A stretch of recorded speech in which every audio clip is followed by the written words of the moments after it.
স্বাস্থ্য সংক্রান্ত সকল প্রকার আপডেট তথ্য পেতে আমাদের চ্যানেলটি সাবস্ক্রাইব করে রাখুন এবং বেল আইকনটি ক্লিক করে নোটিফিকেশন অন করে রাখুন, কারণ পরবর্তীতে সকল ধরনের আপডেট তথ্য আপনি পেয়ে যাবেন সবার আগে।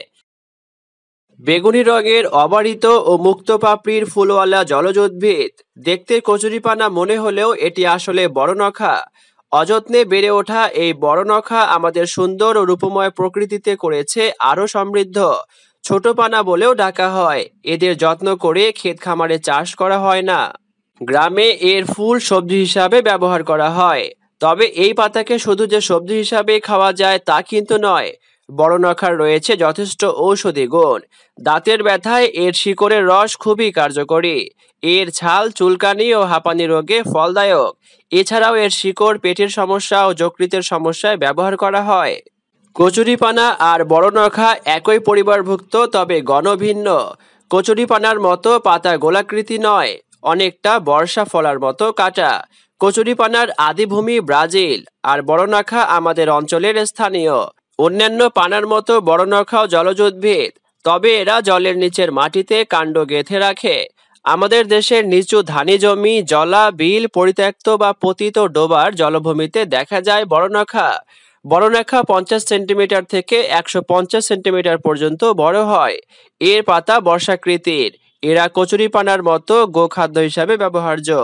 উদ্ভিদ ও প্রকৃতি বিষয়ক একটি জার্নাল মাধ্যমে জানা যায় 6 থেকে 9 সেন্টিমিটার বীর্য মঞ্জরি দণ্ডের মাথায় একসঙ্গে 25 থেকে 60টি ফুলের একটি স্তবক থাকে।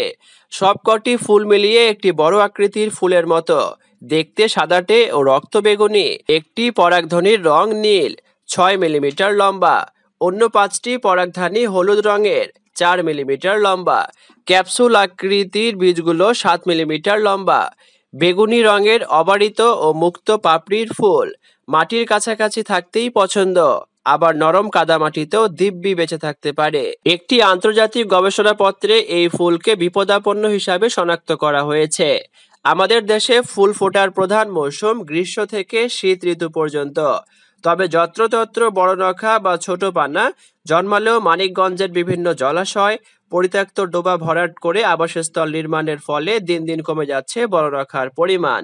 বড়নখা দক্ষিণ পূর্ব এশিয়ার দেশ শ্রীলঙ্কা, ইন্দোনেশিয়া, চীন সহ অস্ট্রেলিয়াতেও দেখা যায়।